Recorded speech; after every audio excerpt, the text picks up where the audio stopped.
Bersyukur untuk pagi ini. Kami percaya Tuhan Yesus, Engkau hadir di tengah-tengah kami, Bapa hadir di tengah-tengah kami, Bapak yang siap pulihkan kami, Bapak yang siap sembuhkan kami, Tuhan Engkau yang memperlengkapi kami dengan kebenaran-Mu, sehingga hidup kami, Tuhan Yesus, hidup Tuhan Yesus, karena kebenaran firman Tuhan. Terima kasih Bapak di surga, terima kasih Roh Kudus, tolong kami semua Tuhan Yesus, kami mau buka hati kami Tuhan untuk menerima kebenaran-Mu Tuhan. Engkau yang tahu semua kebutuhan kami secara rohani, dan pagi hari ini biar Tuhan, melalui ibadah Zoom ini, walaupun dalam keterbatasan Tuhan, tapi kami percaya kuasa-Mu Tuhan tidak terbatas. Tuhan memulihkan kami, Tuhan yang menjamah dan melawat kami semua pagi hari ini dengan firman-Mu. Di dalam nama Yesus memerdekakan kami, membebaskan kami Tuhan, di dalam nama Yesus Kristus Tuhan. Terima kasih Bapa di surga, terima kasih Tuhan, berfirmanlah karena kami siap mendengar firman-Mu. Di dalam nama Yesus Kristus Tuhan, kami berdoa dan bersyukur. Mari yang siap dengar firman katakan bersama saya, amin. Puji Tuhan. Ya, shalom semua Bapak Ibu, ya, merdeka, ya, luar biasa kita. Bangsa kita sudah hari ini tanggal 17 ya merayakan ulang tahun kemerdekaan Indonesia ke-76. Ya, luar biasa, penyertaan Tuhan yang luar biasa atas kita. Nah, Bapak Ibu, pagi hari ini saya ingin melanjutkan khotbah dari Ibu Gembala ya, dari Pastor Diana minggu pertama gitu, yang 12 pengintai ya Bapak Ibu ya. Kita juga sudah banyak sharing di Komsel ya, banyak mendapat wawasan-wawasan baru, mendapat pewahyuan baru. Tetapi Bapak Ibu, saya merasa ini sangat penting gitu ya untuk kita semua gitu Bapak Ibu ya. Jadi sebentar saya share screen dulu. Ya, kalau ada terjadi sesuatu saya minta tolong.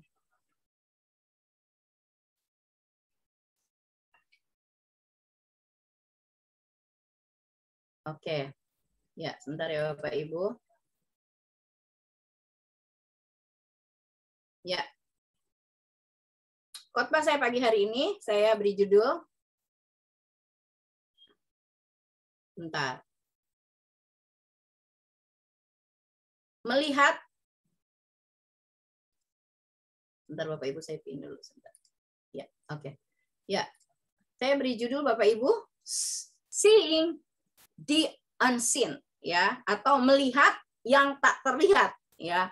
Bagaimana caranya melihat yang tak terlihat, ya? Karena secara natural, ya, secara natural mata kita ini fungsinya melihat yang terlihat, ya kan Bapak Ibu?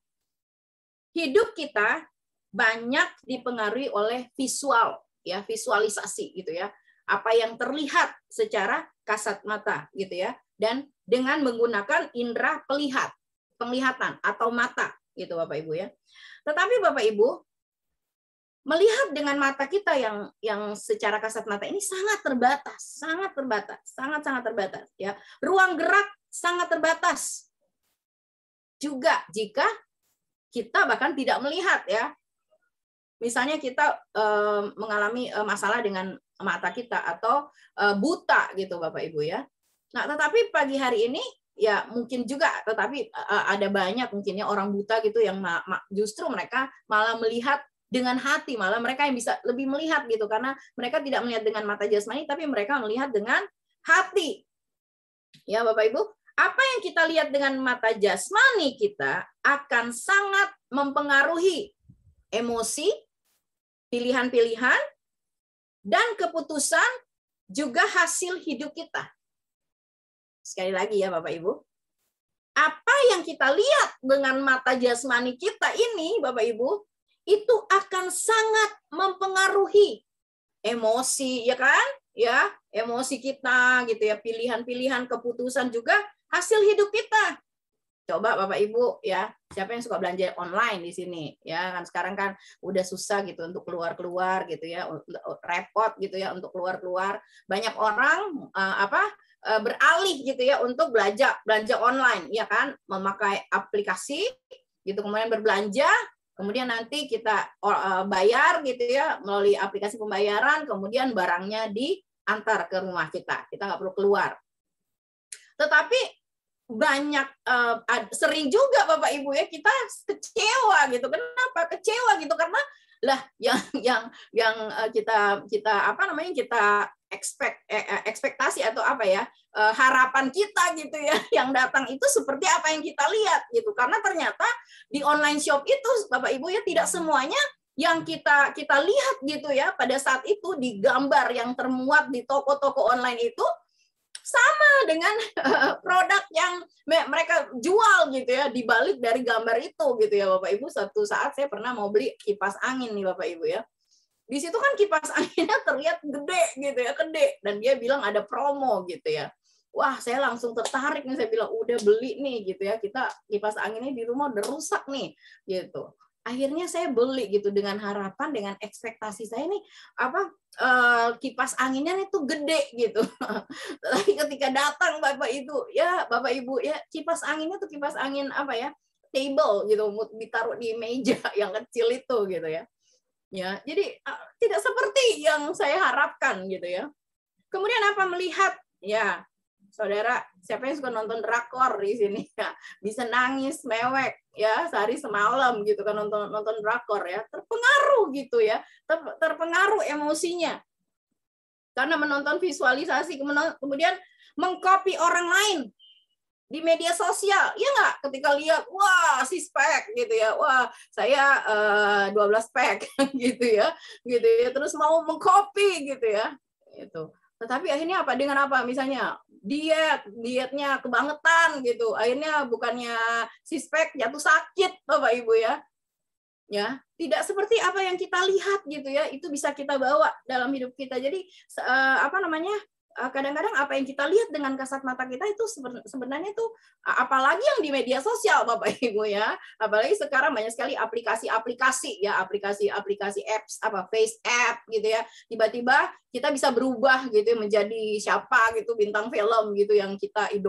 idolakan, yang ya Pak, iya Bapak Ibu ya. Terus apa? Melihat berita-berita ketidakadilan, ya kan? Gitu ya, di media-media itu membuat kita marah. Padahal kita nggak ada di dalamnya gitu ya, melihat orang berantem gitu ya. Wah, kita marah gitu kan. Gitu. Itu apa yang kita lihat mempengaruhi emosi kita. Melihat kondisi sulit. Ya, seperti sekarang ini ya, melihat semua berita-berita gitu ya. Bisa membuat kita apa? Apatis, pesimis, hilang harapan. Ya kan? Sangat mempengaruhi apa yang kita lihat secara mata jasmani kita, sangat mempengaruhi Bapak Ibu hidup kita. Hidup kita banyak dan sering dipengaruhi dan terpengaruh dari apa yang kita lihat dengan mata jasmani, padahal mata jasmani kita terbatas. Nih saya lihat, oh ya, oke. Kita belum baca firman ya, maaf ya Bapak Ibu. Kita baca firmannya dulu Bapak Ibu ya. Melihat yang tak terlihat. Ini sebenarnya satu perikop, tapi karena dia ada 23 ayat, kita baca saja ayat 15-17. 2 Raja-Raja 6 ayat 15-17 ya. Mari Bapak Ibu kita baca bersama-sama. Bapak Ibu baca dari rumah, saya baca dari rumah saya juga. 1, 2, ayat 15 mulai. 1, 2, 3. Ketika pelayan abdi Allah bangun pagi-pagi dan keluar, maka tampaklah suatu tentara dengan kuda dan kereta ada di sekeliling kota itu. Lalu berkatalah bujang itu kepadanya, celaka tuanku, apakah yang akan kita perbuat? Jawabnya, ini Elisa ya, jangan takut, sebab lebih banyak yang menyertai kita daripada yang menyertai mereka. Ayat 17, lalu berdoalah Elisa, ya Tuhan, bukalah kiranya matanya. Ya, Elisa sedang berdoa kepada Tuhan supaya Tuhan membuka mata dari bujangnya ini. Sehingga ia melihat, tampaklah gunung itu penuh dengan kuda dan kereta berapi sekeliling Elisa. Nah, ini ayat kita akan kita bahas sebentar. Tapi saya sedang membahas mata dulu Bapak Ibu ya. Kita mulai dari mata nih soalnya. Ya. Nah, ini mata manusia. Mata manusia itu Bapak Ibu dapat melihat dengan jarak pandang hingga 20 kaki atau 6 meter gitu ya, 6 meter gitu ya. Ya, kalau mungkin Bapak Ibu pandangannya masih jelas gitu ya, mungkin lebih mungkin ya ada gitu. Apalagi kalau pakai kacamata, pakai kaca pembesar gitu ya, jangkauannya mungkin lebih jauh lagi gitu ya. Tapi adakah yang bisa melihat dari sini, bisa melihat 1 kilometer dengan jelas gitu ya? Kita mungkin kalau kita ada di atas Tugu Monas gitu ya, kita melihat orang di bawah kita tuh kayak apa gitu ya. Dan lensa mata Anda mempunyai ukuran yang sama dengan permen ya. Pernah makan permen coklat yang kecil-kecil itu gitu ya. Itu lensa matanya tuh yang kelihatan di depan itu, pupil mata itu segede, kira-kira segede gitu Bapak Ibu ya. Pusat pusat visual yang kita lihat ya, kan diserap ya, ditangkap sama otak, itu adanya di bagian mana Bapak Ibu? Di bagian bawah belakang kepala gitu. Itu ada di sana pusatnya gitu ya, seperti sebuah apa gitu ya, ketika saudara mungkin belajar media gitu ya, ada di satu ruangan gitu ya, untuk mengelola apa yang terlihat gitu ya. Itu hanya ada di belakang sekecil Bapak Ibu ya, mengambil tempat kecil gitu. Ya, bola mata akan membesar seiring pertumbuhan manusia. Ukuran rata-rata bola mata manusia adalah 24 mm. 24 mm, kecil sekali Bapak Ibu ya. Jadi kita lihat itu apa ya? Mata kita ini sangat terbatas sekali. Sangat terbatas sekali. Nah, sekarang Bapak Ibu, ini di Komsel ya, di Komsel mana tuh? Kalau di Komselnya Pak Hendro ya, kemarin kita juga sedang bahas kan tentang 12 pengintai itu. Nah, saya bilang gitu ya, ini latihan mata itu gitu ya. Jadi melihat yang tak terlihat itu seperti harus ada latihan. Nah, pagi ini saya mau minta Bapak Ibu latihan gitu ya. Coba kita latihan. Kenapa? Melihat yang tidak terlihat itu butuh latihan. Nanti saya kasih ada 2 bagian yang akan saya bicarakan pagi hari ini. Coba Bapak Ibu, coba lihat gambar ini ya. Kalau lihat gambar ini kan kelihatannya apa ya, kembang apa-apa. Nah, saya mau minta Bapak Ibu coba latihan. Siapa yang bisa lihat ada apa di dalam gambar ini? Ya, yang ikut Komsel pasti udah tahu gitu ya, udah ikut Komsel. Tapi udah bisa belum? Ya, kalau Pak Hendro tuh udah bisa. Ini mainan anak tahun 90-an kalau nggak salah ya. Saya sampai beli bukunya ya. Bapak Ibu yang bisa, yang tahu coba buka mic-nya, bisa kasih tahu isinya apa? Ayo. Ada yang bisa? Tunggu suruh Pak Hendro yang jawab. Pak Hendro tahu nggak nih? Pak Paulus dapat apa isinya? Nggak tahu. Bu Rosita? Enggak. Bu Popi? Pastor Diana mungkin tahu. Bu Popi tahu, Bu Popi? Peace. Peace. Salah. salah. Hati. Tuh Pak Hendro udah jago soalnya dia. Oke. Itu ya. Isinya itu gambar heart. Saudara kan bilang gini, yang lain bilang gini, bohong nih Pak Hendro nih, skongkol nih sama semua Bu Indri gitu ya. Iya. Ini saudara gambar 3 dimensi gitu ya. Jadi harus ada teknik untuk melihat ini ya. Nanti kita lihat gimana tekniknya. Saya bukan mau ngomong tentang ini sih, ada ininya gitu ya, ada korelasinya dengan khotbah saya. Oke, nih ini ya. Oke, bagus Pak Hendro. Ini hati. Nah, yang kedua nih, jangan Pak Hendro lagi dia yang jawab ya, yang lain ayo. Ini ada apa ini? Tapi kalau nggak ada yang tahu, saya kasih tahu. Bapak Ibu, saya nggak ada ini ya sama Pak Hendro ya, nggak ngomongan dulu, nggak janjian dulu, saya nggak kasih lihat dulu sama Pak Hendro nih, gitu. Coba Bapak Ibu ada yang tahu ini isinya apa? Kalau ada yang tahu boleh buka mic-nya. Ada yang tahu? Rina? Koni? Bu Darmina? Mei? Nggak tahu? Oke, saya suruh Pak Hendro aja yang jawab. Pak Hendro udah dapat apa? Bentar. Kekecilan gambarnya. Kecilan ya? Bukan. Immanuel. Salah. salah. Ayo, siapa yang bisa? Pak Hendro udah dapat belum? Kekecilan gambarnya, bentar lagi digedein. Lihatnya di mana nih, handphone? Iya. Oh, ya udah, oke. Susah. Ini nggak ada yang bisa nih Bapak Ibu, ini mainan tahun 90-an nih Bapak Ibu. Ya 3 dimensi. Siapa nih? Pastor bisa? Pastor Diana bisa tahu isinya apa? Nggak tahu, ya udah. Pak Edwin? Nggak tahu. Pak Hendro udah dapat? Bentar. Lama.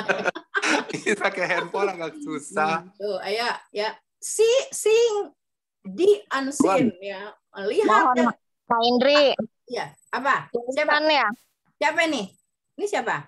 Stefani. Oh, Stefani, apa Stef? Tulisan ya ini ya? Ya, tulisan benar. Tulisan benar. Itu clue-nya satu tulisan. Oke, yang nomor 2 tulisannya apa? Coba. Stefani udah mulai bagus nih. Hah? Ya, mohon maaf lahir dan batin. Tepuk tangan buat Stefani. Udah 2 orang nih bisa. Oke, Stefani baru bisa tahu sekarang apa udah pernah belajar? Baru lihat. Oh, luar biasa ya, luar biasa. Oke. One more. Satu lagi. Ini Stefani, berarti Stefani sama Pak Hendro nih. Stefani baru belajar loh pagi ini. Saya lama loh waktu itu belajarnya Bapak Ibu. Aduh, ilah sampai sakit-sakit matanya. Nah, ini. Ada yang bisa lihat ini apa? Ini kan kelihatan tulisan gitu ya. Tetapi di balik tulisan ini ada tulisan yang akan muncul itu yang luar biasa. Ayo. Pak Hendro, ayo Bu Stefani. Siapa lagi? Ayo Bapak Ibu yang lain. Ini Bapak Ibu jangan marahin saya, ini Bu Indri nih khotbah apa sih? Ini karena ada hubungannya dengan khotbah saya pagi ini. Udah dapat? Ya udah, saya tanya sama Ibu Stefani sama Pak Hendro, udah dapat isinya apa? Ada yang akan muncul ketika saudara nih bisa melihat. Ini kan ini 3 dimensi loh, melihat dengan 3 dimensi gitu. Itu namanya melihat yang tidak terlihat. Kak Indri. Ya. Stop wasting your time ya. Oke, 1. Ada 2, satu lagi apa? Itu kan sebelah kiri ujung, yang sebelah kanan bawah, Steph. Pak Hendro? Ada, jadi satu. Susah ini di susah. Ya udah, Stefani aja. Saya nggak janjian loh sama Stefani, belum kasih tahu loh sama Stefani, tapi Stefani ternyata belajar pagi ini. Coba ya. Stop wasting your time. Itu ada sebelah kiri ya. Nah, yang sebelah kanan bagian bawah apa Stefani? Dapat nggak?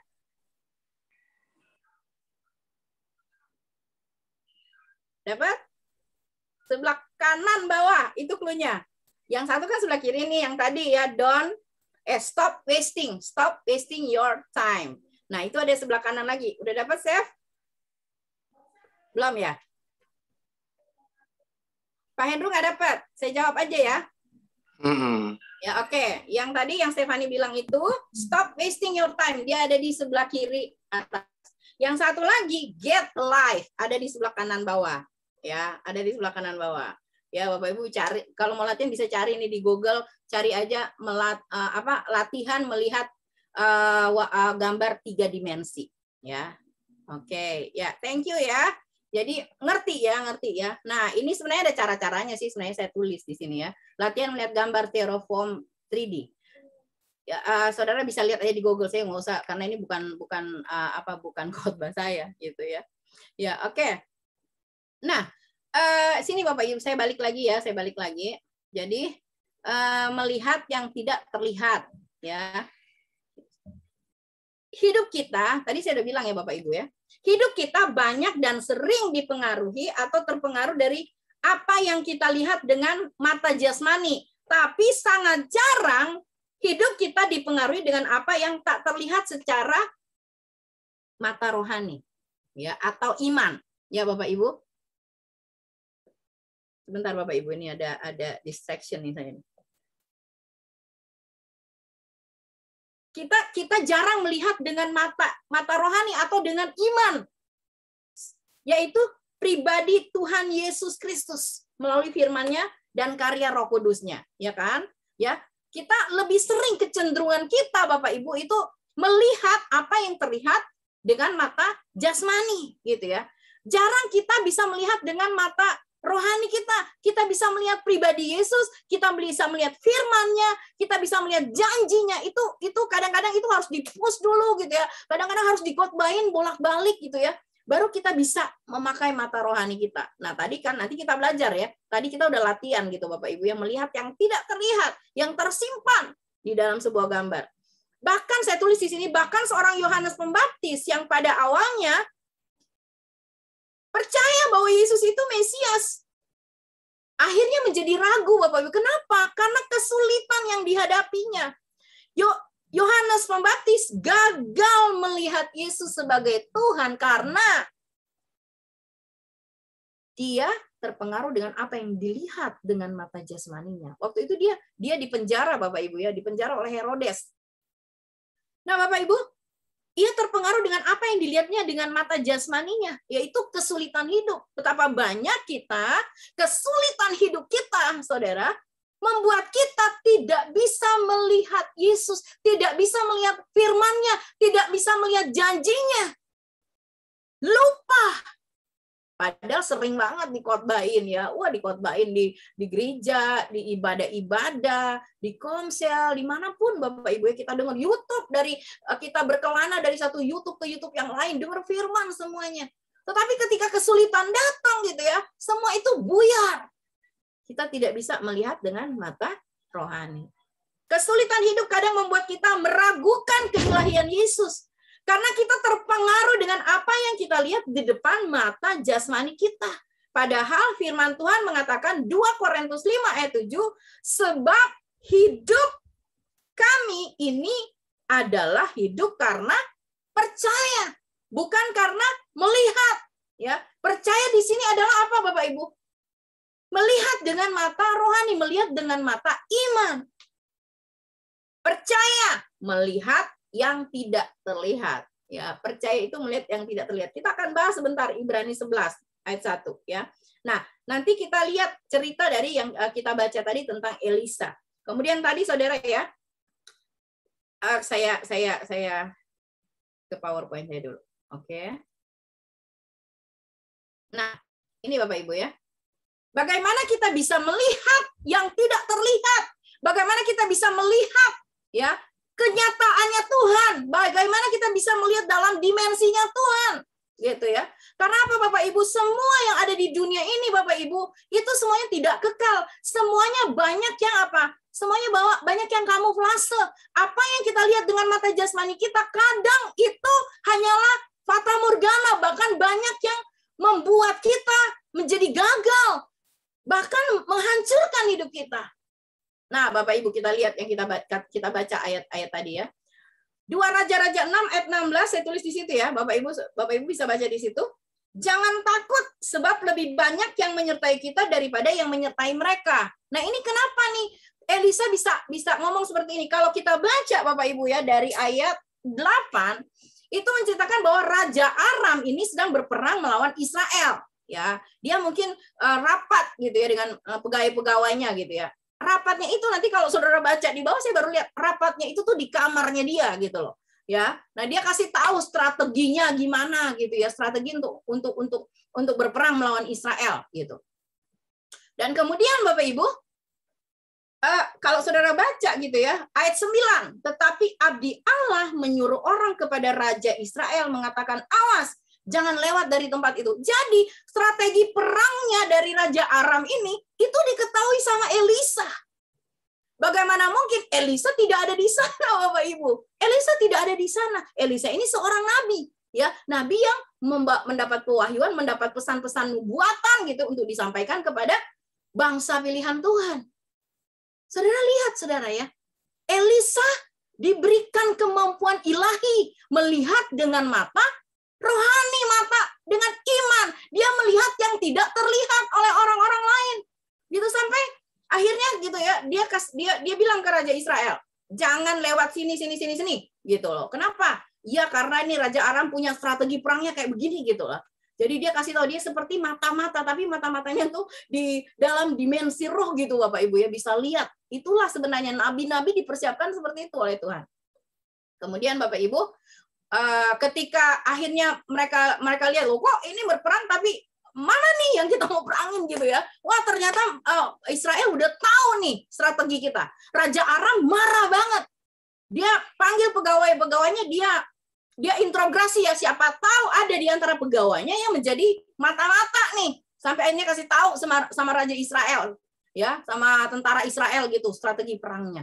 Lalu ada seorang pegawainya bilang gini, bukan gitu loh, tetapi ini ada, nih, Saudara bisa baca itu ya.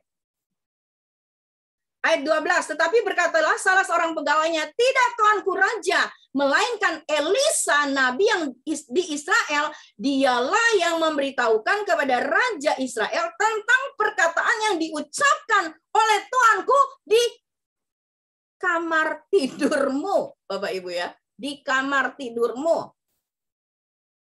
Ya, kamar tidur itu, ruangan itu bicara ruangan yang private, tidak semua orang bisa masuk di sana. Ya, waktu itu cuman mungkin pegawai-pegawai pilihannya yang masuk di sana, mana mungkin bisa ada Elisa di sana gitu. Nggak mungkin ya. Waktu itu belum ada apa namanya CCTV, nggak mungkin Elisa taruh CCTV gitu. Tapi Elisa punya CCTV itu yang namanya mata Tuhan. Ya, Bapak Ibu. Nah, kemudian Bapak Ibu akhirnya apa Bapak Ibu? Raja marah gitu. Raja akhirnya bilang, cari dia, ya cari si nabi, si pelihat ini, bunuh dia gitu. Lalu Bapak Ibu, Raja Aram ini mengirim pasukannya, tentara-tentaranya, dikasih tahu di situ Bapak Ibu ya. Maka dikirimnya ayat 14, dikirimnya lah ke sana kuda, dikasih tahu ya. Jadi pegawainya bilang, iya, di mana dia? Katanya, di mana si Elisa? Ada, dia ada di Dotan. Ayat 14, maka dikirimnya lah ke sana kuda serta kereta dan tentara yang besar. Sampailah mereka pada waktu malam, lalu mengepung kota Dotan itu di mana Elisa ada di situ. Ya, Bapak Ibu lihat ya, ini menarik banget Bapak Ibu ya. Ayat 15. Ketika pelayan abdi Allah bangun pagi-pagi dan keluar, maka tampaklah suatu tentara dengan kuda dan kereta ada di sekeliling kota itu. Ya. Bujangnya Elisa ini namanya Gihasi ya, kalau saudara baca di pasal-pasal sebelumnya gitu. Tapi saya juga tadi malam ketika saya sedang menyusun ini, saya bilang Elisa kan kemarin waktu itu dia kena kusa. Nanti kita akan ke sana sebentar Bapak Ibu ya. Jadi bujangnya Elisa ini melihat dengan mata jasmani Bapak Ibu ya. Dia melihat wow ya, Elisa sedang diserang gitu dengan pasukan yang luar biasa gitu ya, dikatakan di situ Bapak Ibu. Tampaklah suatu tentara dengan kuda dan kereta ada di sekeliling kota itu ya. Bujangnya Elisa melihat dengan mata jasmani yang membuat dia takut ya. Dia lapor kepada Elisa. Tapi Bapak Ibu lihat ya.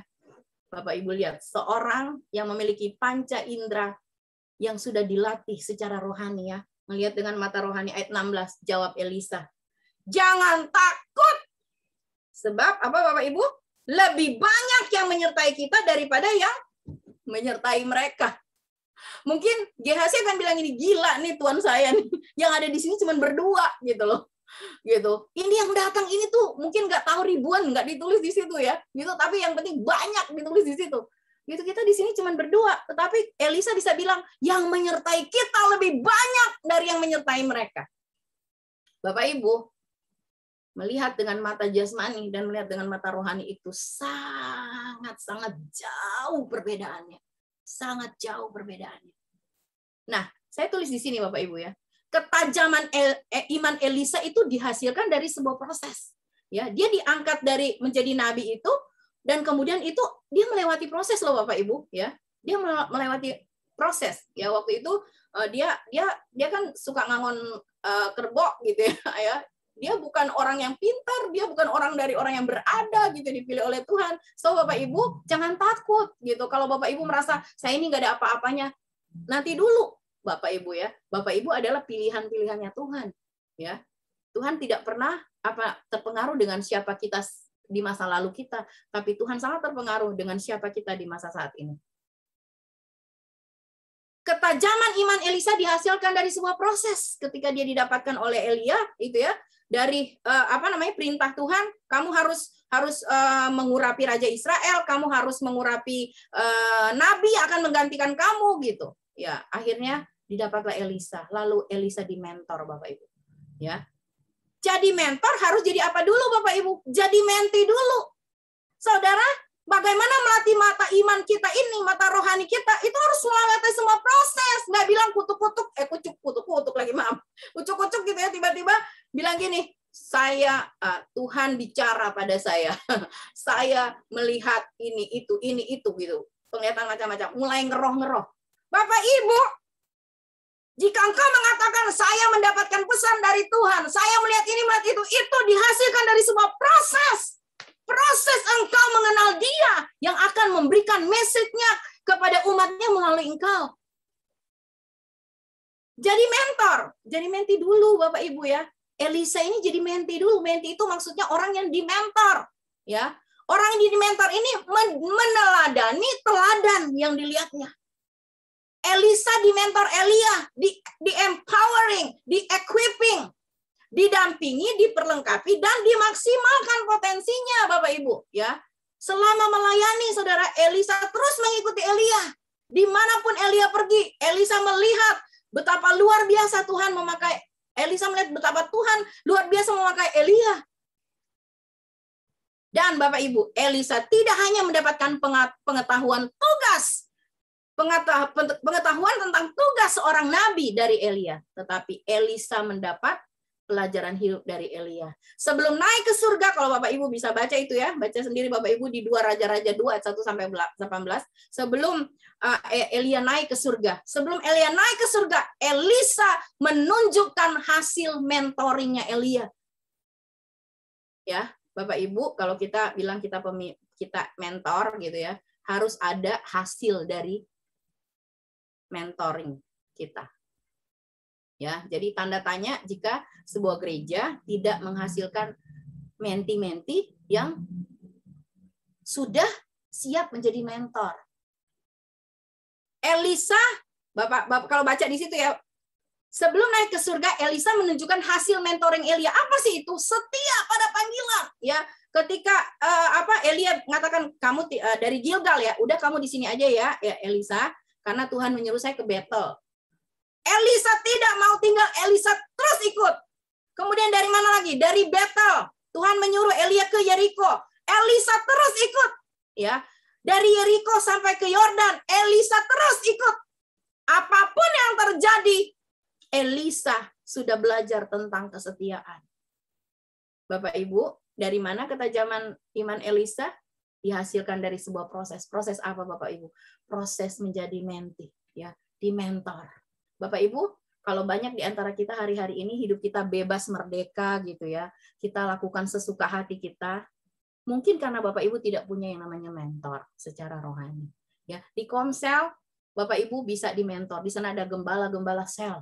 Bapak Ibu yang akan memperhatikan semua keperluan Bapak Ibu, khususnya kebutuhan-kebutuhan secara rohani. So mari ikut Komsel Bapak Ibu ya. Kemudian apa lagi Saudara? Dalam hidup kita menjalani proses ya. Menjadi ayah itu jadi anak dulu. Amin. Iya kan? Enggak kucuk-kucuk kita jadi ayah gitu ya. Kita jadi anak dulu Bapak Ibu ya. Kita di sana belajar spirit of sonship. Kita belajar mengerti hati Bapa. Ada pembelajaran di sana gitu, bagaimana kita mengerti hati Bapa. Jadi guru, jadi murid dulu Bapak Ibu. Banyak orang kepengennya langsung jadi guru, langsung kritik-kritik orang, langsung nasihatin orang. Tapi tidak pernah menjadi murid, tidak pernah dimuridkan, ya. Dimuridkan apa sih Bapak Ibu? Rela didisiplin. Makanya namanya disciple. Ya, murid. Ya, murid itu harus dimuridkan. Harus diajarin Bapak Ibu. Bagaimana mungkin kita bilang, wah kita ini hebat gitu ya, kita bisa ngomong rohani dari A sampai Z gitu ya, kita hafal gitu. Tapi kita itu hanya di permukaan dan hanya sebagai pengetahuan. Saya ulang-ulang, hanya sebagai pengetahuan ya, hanya untuk show off.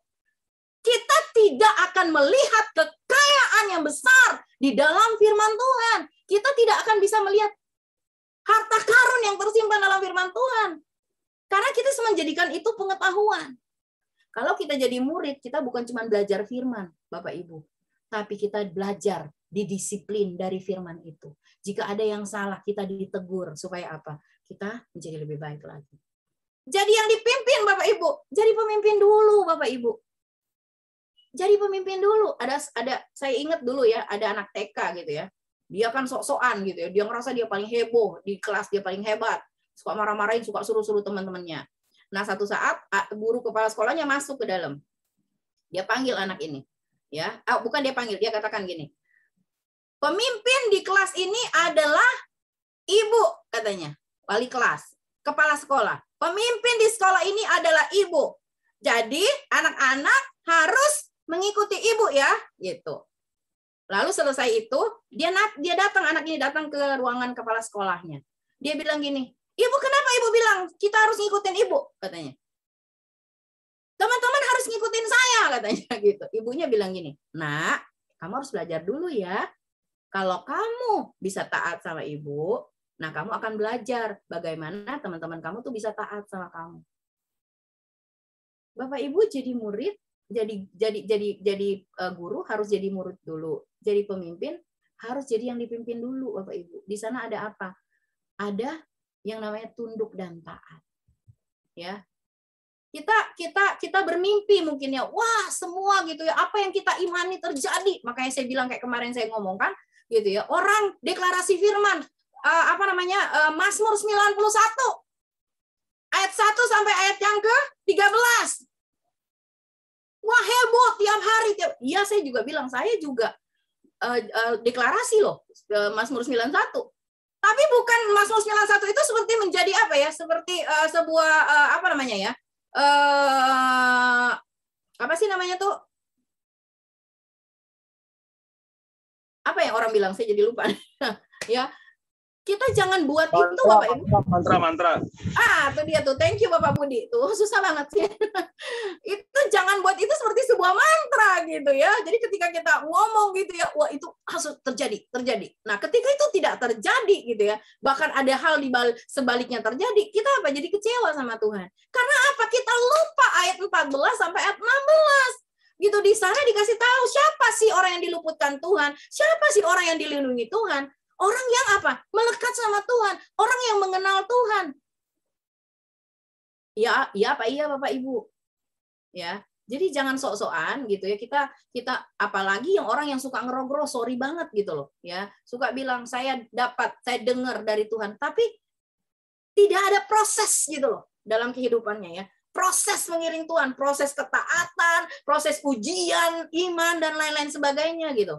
Hidupnya nggak mau dibentuk sama firman Tuhan. Jangan bilang kita bisa lihat. Jangan-jangan saudara ada di dunia lain tuh, ya, yang suka ngelihat genderuwo dan lain sebagainya, gitu, ya. Sorry to say loh Bapak Ibu ya. Nah, oke. Ini yang pertama. Jadi bagaimana kita melihat the unseen? Unseen ini yang saya bilang gitu ya. Kita melihat pribadi Yesus melalui firman-Nya dan karya-karya Roh Kudus. Itu hal yang supranatural loh Bapak Ibu. Ya, dari mana? Ya, seperti Elisa.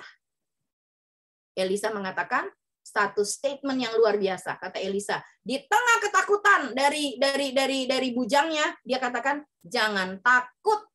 Amin. Statement itu datang, jangan takut. Dari mana Bapak Ibu? Dia sudah dilatih. Sudah dilatih oleh Elia gitu ya. Sering mereka mau mati gitu ya, di bawah ancaman-ancaman gitu. Tapi Elisa sudah melihat siapa Tuhan yang disembah, yang dilayani oleh Elia.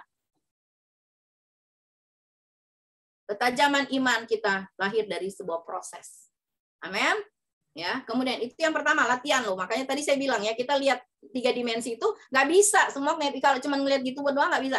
Tapi harus ada triknya, harus latihan dulu Bapak Ibu ya. Baru kita bisa melihat pesan yang ada di dalam gambar itu. Sama Bapak Ibu ya. Kita mau melihat hal-hal supranatural terjadi dalam hidup kita. Kita mau melihat siapa Yesus yang sebenarnya.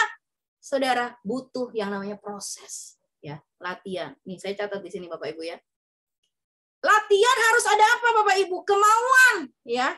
Ketekunan, passion, gairah, semangat, antusias, effort, usaha, ya, persisten, gigih, disiplin, continue, konsisten, komitmen, bayar harga, tidak gampang menyerah dan lain-lain. Amin Bapak Ibu. Bagaimana hidup kita sehari-hari? Bagaimana cara kita membaca firman Tuhan? Harus ada kemauan, ya. Harus ada ketekunan. Kalau cuma baca Alkitab asal-asal aja, kita nggak akan mendapatkan apa-apa dari firman itu. Harus ada gairah gitu loh untuk mendapatkan sesuatu dari firman Tuhan. Ya, harus ada usaha gitu ya. Mungkin Saudara pikir gini, nggak ada waktu Bu Indri baca Alkitab. Saya mau kasih tahu Bapak Ibu, Tuhan kasih kita 24 jam loh sehari. Untuk apa aja 24 jam itu? Harus ada kegigihan gitu ya, pantang menyerah gitu ya. Walaupun ketika kita semakin tenggelam di dalam Tuhan, semakin dalam di dalam Dia gitu, banyak tantangan gitu. Tetap gigih, disiplin. Disiplin itu ya dibangun dari apa? Ya dari latihan, itu namanya latihan kan, sehari setiap hari. Terus lakukannya apa? Continue, jangan cuma seminggu sekali atau 2 kali. Continue every day. Lalu apa? Konsisten. Melakukan itu dengan konsisten gitu. Ya, tidak berubah. Kemudian apa? Harus ada komitmen gitu. Kalau nggak ada percuma Bapak Ibu. Ya, kita menjadi anak Tuhan juga harus komitmen. Jangan hari ini anak Tuhan, besok anak setan Bapak Ibu. Ya, hari ini dengar firman, ikut ibadah Zoom, dengar firman, besok Senin jadi anak setan lagi, gitu ya. Udah mulai kata-kata sia-sia, bohong sana, bohong sini, dusta sana, dusta sini, dan lain-lain. Komitmen, bayar harga. Wah, banyak orang susah nih, mau disuruh bayar harga.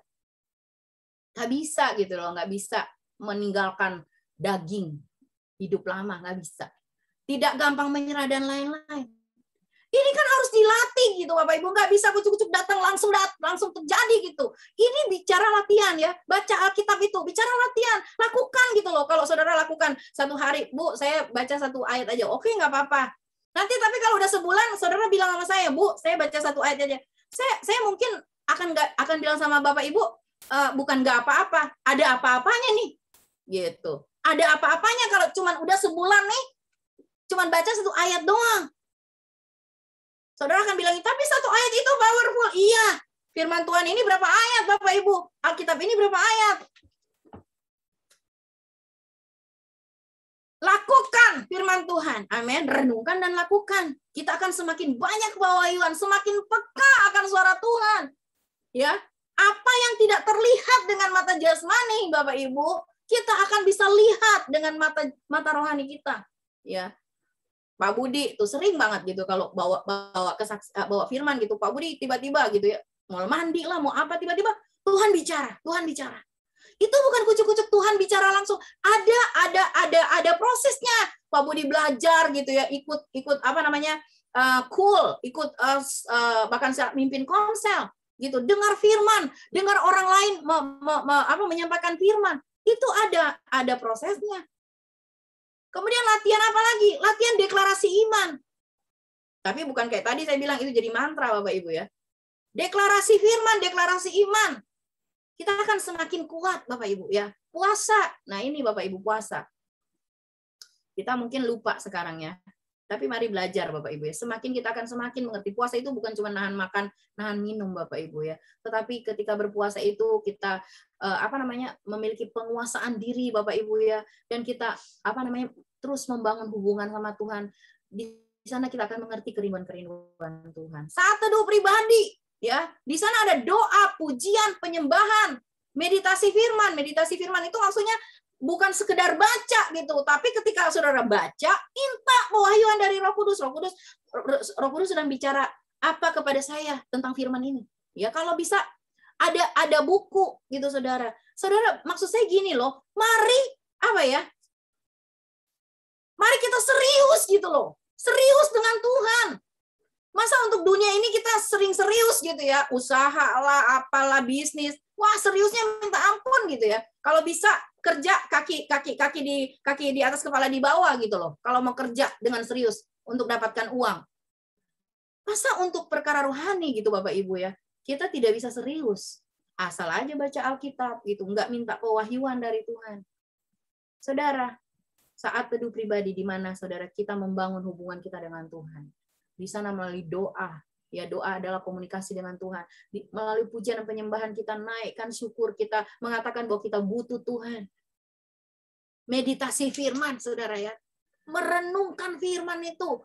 Sampai ada yang lompat gitu loh dari firman itu ya, bukan tiba-tiba baca tuh tiba-tiba ada semut apa lompat, bukan.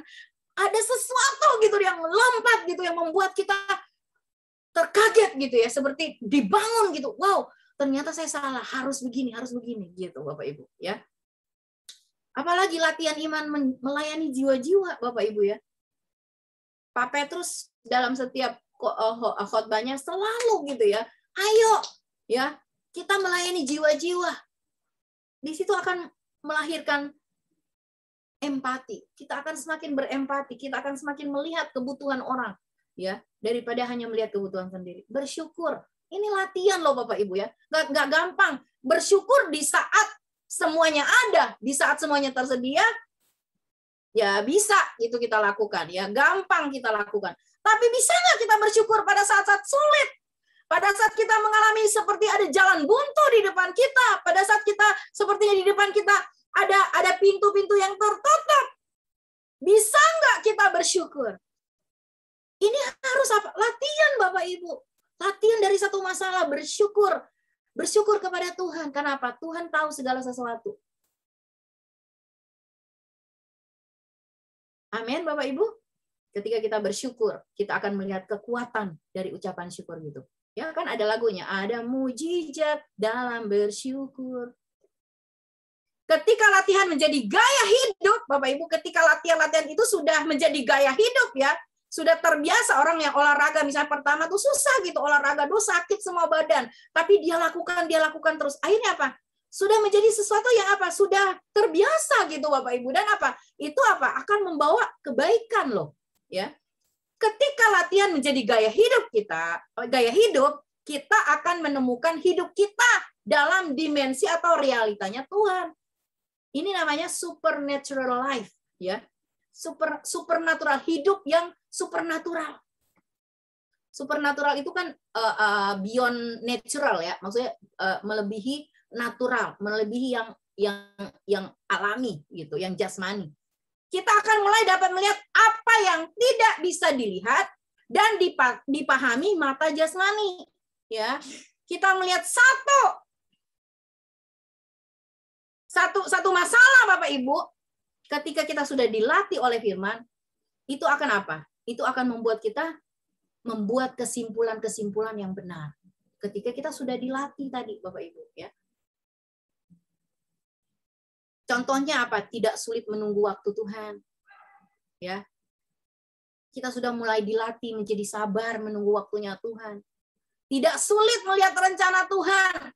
Nggak akan ngamuk-ngamuk sama Tuhan kalau rencana kita itu gagal, berantakan semuanya. Karena apa? Ketika kita sudah mulai dilatih, Bapak Ibu ya, kita mulai mengerti, oh ternyata rencana Tuhan itu rencana yang terbaik. Ya, Yeremia 29 ayat 11. Mulai dapat melihat dari sudut pandang berbeda, seperti yang dikotbahkan oleh Ibu Gembala, Yosua dan Kaleb, ya. Berbeda pandangannya, ya. Satu titiknya sama, gitu. Apa yang dilihat tuh sama. Objeknya sama yang dilihat. Tetapi akan menimbulkan kesimpulan yang berbeda ketika kita melihatnya dengan benar. Ketika Yosua dan Kaleb melihat objek yang sama yang dilihat oleh 10 pengintai, tapi mereka melihatnya dengan apa? Dari sisi positif. Dari mana itu? Saya udah pernah sampaikan. Kenapa Yosua dan Kaleb bisa seperti itu? Mereka sudah belajar dari mentornya, yaitu Musa.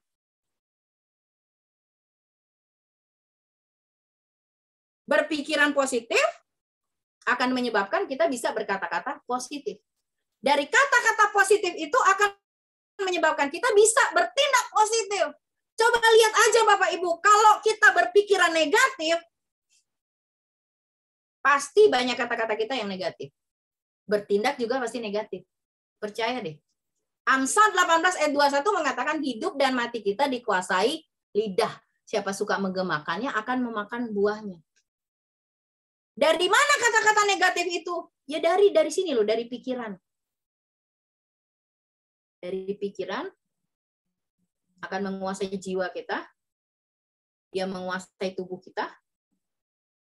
Jiwa gitu ya. Jiwa kalau kita biarin Bapak Ibu ya, dia akan menguasai tubuh kita dan pada akhirnya dia juga akan menguasai roh kita. Hati-hati Bapak Ibu ya.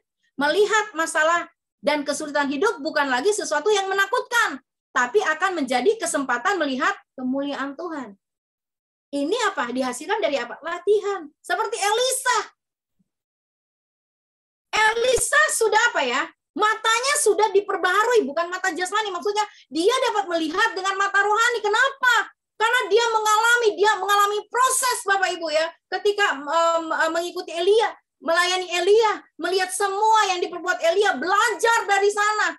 Latihan terus-menerus yang di atas, Bapak Ibu. Coba di bold line, maksudnya di garis bawahi. Ya, kalau kita latihan itu harus ada kemauan, harus tekun, harus dengan gairah. Gitu ya. Ikut ibadah, ikut komsel, dan lain sebagainya. Harus dengan gairah, dengan antusias. Ada effort. Gigi, disiplin, continue, konsisten, komitmen. Bayar harga, tidak gampang menyerah, dan lain-lain. Amin, Bapak Ibu. Sekali lagi. Sing, the unseen, itu didapat dari mana? Latihan, Bapak Ibu. Ya, latihan. Sekali lagi ya, orang yang mau sehat, latihan, olahraga nggak sehari, sekali doang gitu ya. Tetapi itu harus konsisten, continue, konsisten, komitmen. Amin. Kedua, ya, coba baca Bapak Ibu 2 Raja-Raja 6 ayat 17. Jawabnya, jangan takut sebab lebih banyak yang menyertai kita daripada yang menyertai mereka. Ini ayat 17 ya. Lalu berkatalah Elisa, ya Tuhan, berdoalah Elisa, ya Tuhan, bukalah kiranya matanya siapa nih? Mata bujangnya nih, mata si Gehazi. Bukalah kiranya matanya supaya ia melihat. Maka Tuhan membuka mata bujang itu sehingga ia melihat. Tampaklah gunung itu. Apa Bapak Ibu?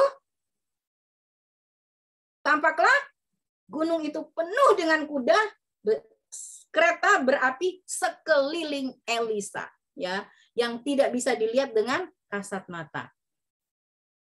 Ya, yang pertama tadi, Saudara, bagaimana kita bisa melihat, ya, pribadi Yesus, melihat semua firman karya Roh Kudus, ya. Bagaimana yang pertama tadi latihan, ya. Kemudian yang kedua, membuka mata rohani kita. Bujang Elisa, Gehazi tidak buta secara jasmani. Ya, buktinya dia bisa lihat kan yang datang tentara yang besar itu gitu ya, kereta berkuda. Tapi Gehazi buta secara rohani. Dari mana Bapak Ibu bisa baca di pasal 5? Kita akan menemukan kebutaan rohani Gehazi, ya. Waktu ada seorang Naaman gitu ya yang datang gitu ya, minta disembuhkan gitu oleh Elisa gitu ya. Elisa nggak minta bayaran gitu ya. Mau dikasih gitu ya, dikasih bayaran sama Naaman, Elisa nggak mau gitu Bapak Ibu. Tapi Gehazi ini luar biasa Gehazi ya. Dia bilang sayang nih ya, ini kan berkat.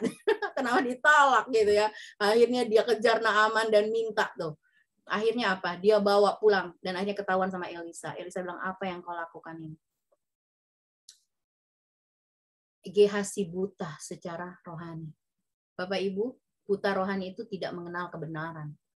Buta rohani itu tidak mengerti kebenaran. Kenapa tidak disingkapkan? Kenapa? Karena kalau baca Alkitab sekedarnya aja, sekedar lewat gitu. Tidak ada yang disingkapkan. Makanya ketika sesuatu terjadi yang bersangkutan dengan firman, mungkin yang dibaca gitu ya, itu akan kontradiktif dengan dia gitu. Kenapa? Tidak dapat pewahyuan. Waduh, kalau saya kasih contohnya ntar nanti kebanyakan itunya, waktunya terlalu mepet ini Bapak Ibu ya. Nanti Saudara minta pewahyuan tuh. Gimana tidak mengerti kebenaran? Ya, gimana saya gitu ya. Kalau enggak, mari kita introspeksi diri kita masing-masing ya. Adakah ketika kita membaca firman itu ada yang disingkapkan gitu, ada pewahyuan yang datang. Buta rohani menolak kebenaran. Menolak kebenaran. Kebenaran datang menolak. Firman yang enak-enak, firman yang bikin ketawa-ketawa, ketiwi, diterima enak gitu, dimakan enak. Tapi kalau firman yang pernah saya kasih tahu tentang solid food, gitu, makan keras, kadang-kadang pengen tutup kuping. Gitu, bahkan nanti kalau dia yang khotbah lagi nggak usah ikut. Saya sih nggak apa-apa Bapak Ibu ya. Gitu, tetapi Bapak Ibu, kalau kita menolak kebenaran, kita yang akan berhadapan dengan kebenaran itu sendiri. Firman itu akan menjadi hakim loh buat kita. Hidup dalam dosa, fasik ya. Tahu kebenaran tapi tidak melakukan. Tahu tahu firman Tuhan, tapi sekedar tahu aja yang saya bilang tadi, sekedar pengetahuan aja. Hidup sih tetap aja hidup berdosa, ya. Orang fasik itu kan orang yang tahu kebenaran tapi tidak melakukan. Yesaya 29 ayat 13 Tuhan mengatakan, dengan bibir mereka memuliakan Tuhan tetapi hati mereka menjauh. Itu namanya buta rohani Bapak Ibu ya. Hanya memuliakan Tuhan dengan bibir tetapi hati menjauh dari Tuhan. Terus apa lagi? Egois ya. Semuanya hanya buat dia, semuanya hanya buat dia dan lain-lain. Orang yang buta rohani tidak dapat melihat kemuliaan Tuhan. Gehazi tidak bisa melihat kemuliaan Tuhan karena dia buta secara rohani. Padahal dia ngikut Elisa loh. Bapak Ibu, tidak semua orang yang namanya orang Kristen itu mata rohaninya semua terbuka, banyak juga yang tertutup matanya, mata rohaninya. Yang tadi itu nggak mau mengenal kebenaran, nggak mengerti kebenaran, gitu. Asal-asalan, sekedar bersekutu, doa, sekedar aja sama Tuhan, ya mengisi waktu yang kosong aja, gitu. Menolak kebenaran, tahu kebenaran tidak melakukan, bibir memuliakan Tuhan tapi hati jauh dari Tuhan atau munafik. Yesaya 29 ayat 13. Gehazi seperti itu. Akhirnya Elisa harus berdoa kepada Tuhan. Supaya apa? Tuhan menyembuhkan Elisa dari kebutaannya secara rohani. Supaya sembuh Bapak Ibu, terima kebenaran. Amin. Bertobat dan lakukan kebenaran. Tuhan membuka mata rohani Gehazi sehingga ia dapat melihat dalam dimensi roh. Amin. Melihat yang tak terlihat secara kasat mata, ya. Di situ akhirnya Elisa ayat 17, Elisa melihat ya dalam dimensi roh. Wow, dia melihat apa di situ Bapak Ibu ayat 17? Maka Tuhan membuka mata bujang itu sehingga ia melihat tampaklah gunung itu penuh dengan kuda dan kereta berapi sekeliling Elisa. Bapak Ibu, kalau kita hidup dalam kebenaran, kita akan melihat pribadi Yesus, kita akan melihat hati Tuhan, kita akan melihat rencana Tuhan, kita akan melihat kerinduan Tuhan buat kita, Bapak Ibu. Kita akan tahu bahwa perlindungannya ya dan amin. Kita akan melihat bahwa kasihnya itu kasih yang besar. Kita akan melihat pribadi Yesus. Kita bukan hanya bertemu dengan ini loh, logos. Tapi logos itu akan menjadi remah dalam hidup kita. Ketika dia jadi remah, kita melihat Yesus. Di dalam hidup kita, kita melihat siapa dia. Kita melihat kasihnya, kita melihat kuasanya, kita melihat perbuatannya yang ajaib. Kita melihat semua karakter Tuhan. Kita melihat apa yang tidak terlihat secara kasat mata. Amin Bapak Ibu. Mau nggak Bapak Ibu? Dalam hidup kita ya, sehari-hari nggak, hidup kita cuman ya begitu-begitu aja gitu. Mau nggak kita menjadi orang-orang yang waktu itu saya bilang apa? Excellent, memiliki spirit yang excellent. Roh yang luar biasa. Supaya apa? Kita tidak gampang, Bapak Ibu, tidak gampang dihancurkan gitu loh oleh semua yang terjadi di sekeliling kita. Kita tidak dapat gampang disesatkan oleh semua pengajaran-pengajaran gitu yang sekarang berseliweran di mana-mana Bapak Ibu ya, yang membuat kadang-kadang bingung mana yang benar, mana yang tidak. Kalau mata rohani kita sudah terbuka, kita akan melihat pribadi Yesus. Kita akan melihat kebenarannya yang sesungguhnya. Firman Tuhan mengatakan kebenaran itu memerdekakan. Di mana ada kebenaran, di situ ada kemerdekaan. Amin Bapak Ibu. Ya, jadi Bapak Ibu yang pertama, supaya kita bisa melihat yang tidak terlihat. Satu, latihan Bapak Ibu. Amin. Kedua, buka mata rohani kita. Ya, iman adalah mata rohani melihat yang tidak kelihatan. Ya Pak, iya Bapak Ibu. Ibrani 11 ya, ini pasti kita udah hafal, bukan di luar kepala ya, di dalam kepala ya. Iman adalah dasar dari segala sesuatu yang kita harapkan dan bukti dari segala sesuatu yang tidak kita lihat. Iman adalah dasar dari apa yang kita harapkan. Seperti ini loh Bapak Ibu ya. Orang yang menanam benih punya pengharapan akan menuai buah, iya kan? Ada nggak orang di sini gitu, petani, nanam padi gitu ya, dan dia tidak punya harapan, yang penting tanam aja gitu. Nggak mungkin banget Bapak Ibu, itu sangat tidak mungkin. Iya Pak, iya Bapak Ibu. Ya, orang yang menanam benih punya pengharapan akan menuai buah. Dasarnya adalah menanam benih. Itu loh dasarnya, dia punya dasar ini, saya sudah tanam benih ini. Dan saya punya pengharapan dia akan berbuah. Jika tidak ada benih yang ditanam, tidak ada yang akan dituai. Ya. Sekali lagi Bapak Ibu. Jika tidak ada benih yang tidak ditabur atau ditanam, tidak akan ada yang dituai. Harapan kita akan menjadi sia-sia jika kita tidak punya iman. Amin. Firman Tuhan mengatakan harapan di dalam Tuhan itu tidak akan pernah mengecewakan. Tapi kita sering lupa firman ini. Sehingga apa Bapak Ibu? Ketika dalam hidup kita butuh apa, kita punya harapan apa saja dalam hidup kita sering bergantung kepada orang. Kita sering mengandalkan kekuatan kita. Firman Tuhan mengatakan Yeremia 17 ayat 7 dan 8 Bapak Ibu ya. Terkutuklah orang yang berharap kepada orang lain, yang berharap pada kekuatannya sendiri, tetapi diberkatilah orang yang berharap kepada Tuhan, mengandalkan Tuhan dan berharap kepada Tuhan. Iman adalah dasar dari apa yang kita harapkan.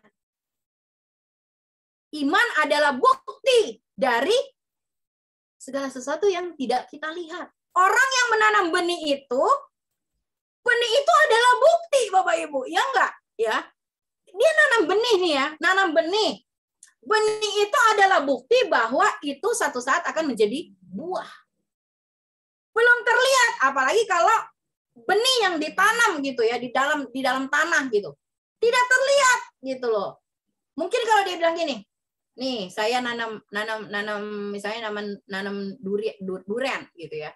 Orang akan bilang gini, mana duriannya? Ada gitu loh. Ya mana nggak ada? Ada. Adanya mungkin 5 tahun ke depan Bapak Ibu, tapi ada. Tidak terlihat secara kasat mata. Itu iman, tapi sudah ada. Amin Bapak Ibu. Orang yang menanam benih itu adalah bukti dari buah yang belum terlihat. Sudah ada, walaupun belum terlihat. Gimana nanti terlihat? Butuh yang namanya proses. Amin Bapak Ibu. Butuh yang namanya proses. Ya, proses apa? Proses memberi pupuk, proses menyirami, proses mengeluarkan semua yang tidak penting ketika dia mulai bertumbuh. Ya, apa iya Bapak Ibu? Demikian juga hidup kita. Iman adalah bukti dari segala sesuatu yang tidak kita lihat. Bukannya tidak ada, belum terlihat. Bapak Ibu, apapun benih yang engkau tanam, percaya, satu saat kau akan tuai. Persoalannya tergantung apa yang kita tanam, apa yang kita tabur Bapak Ibu. Makanya mari banyaklah menabur kebaikan, banyak menabur kasih. Amin. Melihat yang tidak terlihat itu dengan mata iman butuh proses. Proses pendewasaan iman, ujian ketaatan, ujian kesabaran, dan lain-lain. Amin. Amin Bapak Ibu. Ya. Elisa mengakhiri iman dan pengharapannya dengan kasih. Ya, saya udah mau selesai Bapak Ibu ya. Maaf kalau terlalu lama mungkin ya. Bapak Ibu, saya bacakan saja ayat yang terakhir. Jadi nanti Bapak Ibu baca ya kisahnya ini. Ketika pegawai dari Raja Aram itu, tentara Raja Aram itu datang menyerang dia Bapak Ibu ya. Kemudian di ayat seterusnya ayat 18 itu Elisa berdoa kepada Tuhan supaya mata dari tentara-tentara Raja Aram ini dibutakan. Dan ketika sudah dibutakan, mereka bawa itu ada ceritanya, alur ceritanya, sampai akhirnya mereka tiba-tiba udah ada di Samaria gitu. Mereka kaget. Lalu dalam kondisi mereka terbelenggu Bapak Ibu ya, sehingga orang-orang Israel itu bilang, mau diapakan nih orang-orang, mau dibunuh atau apa? Gitu Saudara lihat ya, ayat 20. Segera sesudah mereka sampai ke Samaria, 2 Raja-Raja 6 ayat 20. Segera sesudah mereka sampai ke Samaria, berkatalah Elisa, "Ya Tuhan, bukalah mata orang-orang ini," ya tentara-tentara Raja Aram ini, "supaya mereka melihat." Lalu Tuhan membuka mata mereka sehingga mereka melihat. Dan heranlah mereka. Dan heran mereka ada di tengah-tengah Samaria. Ayat 21, lalu bertanyalah Raja Israel kepada Elisa tatkala melihat mereka. "Kubunuhkah mereka, Bapak?" kata Raja Israel kepada Elisa. Jawab Elisa, ya, "Jangan. Biasakah kau bunuh yang kau tawan dengan pedangmu dan dengan panahmu? Tetapi hidangkanlah makanan dan minuman di depan mereka, supaya mereka makan dan minum lalu pulang kepada tuan mereka."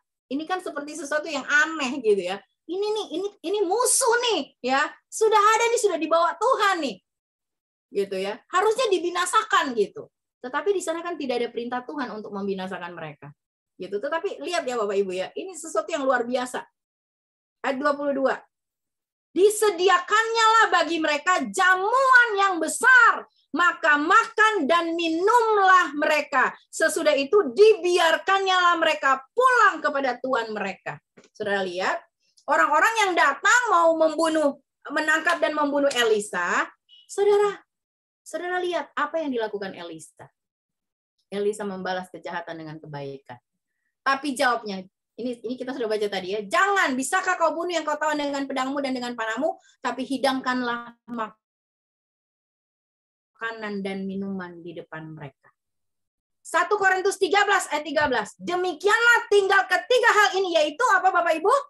Iman, pengharapan, dan kasih. Dan yang paling besar di antaranya ialah kasih. Amin.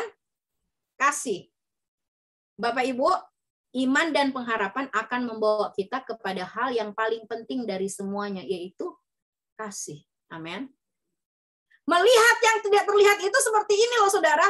Ketika kita melihat dan menemukan pribadi Yesus, kita menemukan firman-Nya, kita menemukan kasih-Nya, kita menemukan kuasa-Nya, saudara, itu tidak akan bicara tentang kita lagi. Kadang-kadang iman dan pengharapan itu menutup mata kita. Bapak Ibu, untuk apa? Untuk berorientasi kepada Tuhan. Kadang-kadang iman dan pengharapan itu bahkan melulu tentang kita. Ya, iman saya punya ini, saya punya itu, harapan saya punya ini, punya itu. Dan ketika semuanya jadi, wow, hebat, luar biasa. Ketika semua atribut-atribut rohani, ketika semua pencapaian rohani, saudara kita capai karena iman dan pengharapan kita, justru malah kadang-kadang menutup mata rohani kita untuk apa? Untuk melihat Yesus. Kadang-kadang yang kita lihat adalah kesanggupan kita. Padahal firman Tuhan kalau kita bisa itu bukan karena kita, tapi karena Tuhan. Tapi saudara ketika kita melewati, saudara kita latihan ya, kita latihan iman gitu ya, kita membuka mata rohani kita. Iman dan pengharapan kita harusnya membawa pada titik akhir, yaitu kasih. Siapa sih kasih itu? Yesus, amin. Dia bukan memiliki kasih. Yesus adalah kasih, amin. Sehingga Bapak Ibu, semua harapan kita, semua apa yang kita inginkan, semua apa yang ingin kita capai dalam hidup kita, Bapak Ibu, itu bukan lagi melulu karena kita, itu bukan lagi melulu untuk kita, tetapi untuk Yesus, untuk hatinya, untuk kehendaknya, untuk tujuannya, untuk agendanya, amin. Iman dan pengharapan kita tidak lagi membabi buta, Bapak Ibu, ya. Tetapi kita punya, di sana kita punya kita punya tujuan. Tujuannya tujuan ilahi. Amin Bapak Ibu. Hasilnya Bapak Ibu lihat ketika ya Elisa ini sudah sangat terlatih gitu. Sudah sangat terlatih, dia melihat yang tidak kelihatan, dia melihat pribadi Allahnya yang dia sembah. Yang terakhir Bapak Ibu, apa yang terjadi? 2 Raja-Raja 6 ayat 23. Sejak itu tidak ada lagi gerombolan-gerombolan Aram memasuki negari Israel. Saudara, ketika hidup kita sudah bicara tentang Tuhan, ketika orientasi hidup kita sudah bicara tentang Tuhan, hal-hal yang tidak mustahil itu, hal-hal yang mustahil itu akan menjadi tidak mustahil. Amin. Mujizat apapun itu, saudara, kita nggak usah teriak-teriak lagi sama Tuhan. tapi itu akan terjadi. Saudara, melihat yang tidak terlihat adalah melihat janji Tuhan. Butuh proses, latihan, buka mata rohani kita. Amin Bapak Ibu, dan semuanya akan terjadi. Saya kalau mau cerita Bapak Ibu tentang kesaksian hidup saya, terlalu panjang Bapak Ibu. Tetapi yang saya lihat begini Bapak Ibu. Ketika kita melakukan sesuatu Bapak Ibu, lakukan bukan karena apa? Lakukan bukan karena kamu memang harus melakukan itu untuk kamu. Tetapi lakukan itu karena saya tahu di dalamnya nama Yesus harus dimuliakan. Apapun yang kita lakukan di dalamnya, ingat Bapak Ibu, nama Yesus harus dimuliakan. Kalau apa yang kita lakukan mempermalukan nama Tuhan, kita patut bertobat Bapak Ibu ya. Dari kata-kata, dari tindakan. Kalau itu mempermalukan nama Tuhan, kita patut bertobat. Ya, ini tadi ada ayat yang sudah saya baca lagi ya Bapak Ibu ya, 2 Korintus 4 ayat 18, sebab kami tidak memperhatikan yang kelihatan melainkan yang tidak kelihatan, karena yang kelihatan adalah sementara, sedangkan yang tak kelihatan adalah kekal. 2 Korintus 5 ayat 7, sebab hidup kami ini adalah hidup karena percaya, bukan karena melihat. Ibrani 11 ayat 3, karena iman kita mengerti bahwa alam semesta telah dijadikan oleh firman Allah, sehingga apa yang kita lihat telah terjadi dari apa yang tidak kita lihat. Ya, kesimpulan, melihat yang tak terlihat adalah melihat Yesus dalam realitanya, dalam dimensinya, ya. Bukan dengan kebenaran, bukan dengan pikiran kita, tapi kita melihat Yesus dalam realitanya Tuhan, dalam dimensinya Tuhan. Dengan apa? Iman dan pengharapan, serta menemukan hati Tuhan melalui kasihnya kita Bapak Ibu. Amin. Kasih yang kita bisa bagikan, kasih yang bisa dirasakan oleh orang lain. Ya, Kolose 1 ayat 15 sampai 16 ya. Mungkin Saudara baca aja sendiri ya, atau kita baca di Bapak Ibu. Ini ayat yang terakhir Bapak Ibu ya. Maaf, ini terlalu lama kayaknya ya. Kita baca Kolose ya Bapak Ibu, ini ayat yang terakhir, sangat terakhir. Kolose 1 ayat 15 dan 16 ya. Saudara Bapak baca juga. Ia, maksudnya Kristus ya, karena judul perikopnya adalah keutamaan Kristus.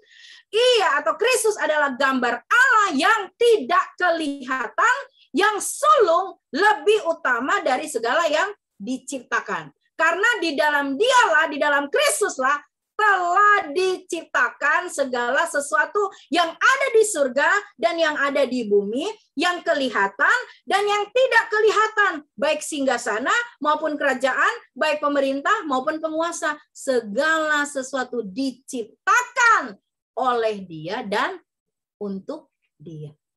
Amin Bapak Ibu. Jadi ketika kita mengatakan bahwa kita punya iman, endingnya kita bertemu dengan kasih. Kita bertemu dengan Yesus sendiri, karena Yesus adalah kasih. Melihat yang tak terlihat adalah melihat Yesus jauh melampaui segala masalah, persoalan, dan kesulitan hidup. Kita tidak akan terpengaruh lagi dengan apapun yang terjadi di depan kita. Berat mungkin, situasinya sulit, jalan tertutup, pintu tertutup. Tapi kita melihat di belakang itu Bapak Ibu, ada Yesus di sana, ada firman yang hidup di sana, ada kekuatan Roh Kudus di sana. Amin. Sehingga masalah itu yang seperti yang 12 pengintai itu lihat, raksasa itu Bapak Ibu tidak akan menjadi apa? Menakutkan lagi bagi kita. Karena apa? Kita sudah melihat penyertaan Tuhan. Melihat yang tak terlihat adalah melihat kemuliaan Tuhan dalam dimensi supranatural.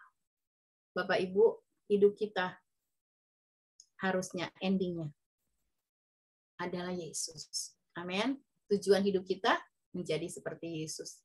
Saudara, apapun yang kita lakukan dalam hidup kita punya iman yang besar, kita punya pengharapan. Saudara, harus ada di titik, tiba pada satu titik di atas semuanya. Kita bertemu dengan yang namanya kasih, yaitu Yesus sendiri.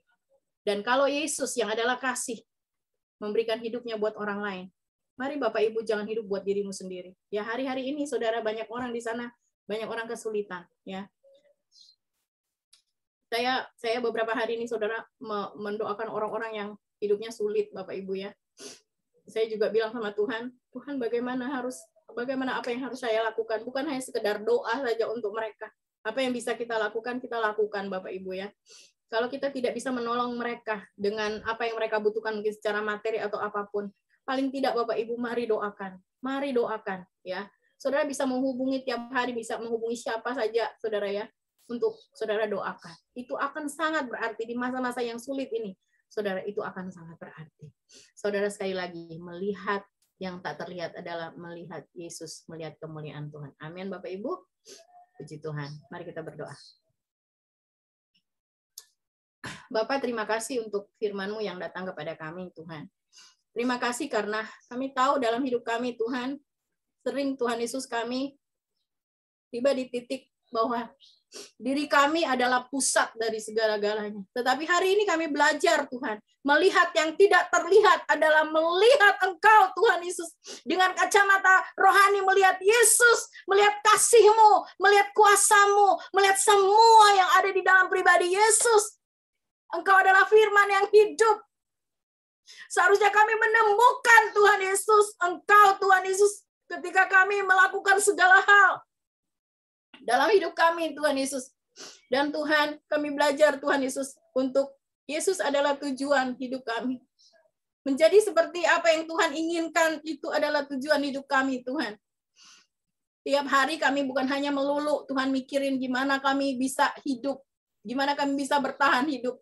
Tapi mulai hari ini, Tuhan, kami mulai, Tuhan, berdoa. Bahkan Tuhan, kami mulai, Tuhan Yesus punya tujuan ilahi. Bagaimana kami bisa menjadi saksi-Mu, menjadi seperti yang Tuhan inginkan, menjadi seperti Engkau, Yesus. Terima kasih, Tuhan. Biar firman-Mu termeterai dalam hati batinan jiwa kami. Mampukan kami, Tuhan Yesus, untuk taat pada firman-Mu. Terima kasih, Tuhan. Terpujilah Tuhan Yesus. Kami terima firman-Mu dengan iman. Kami bawa menjadi rema dalam hidup kami.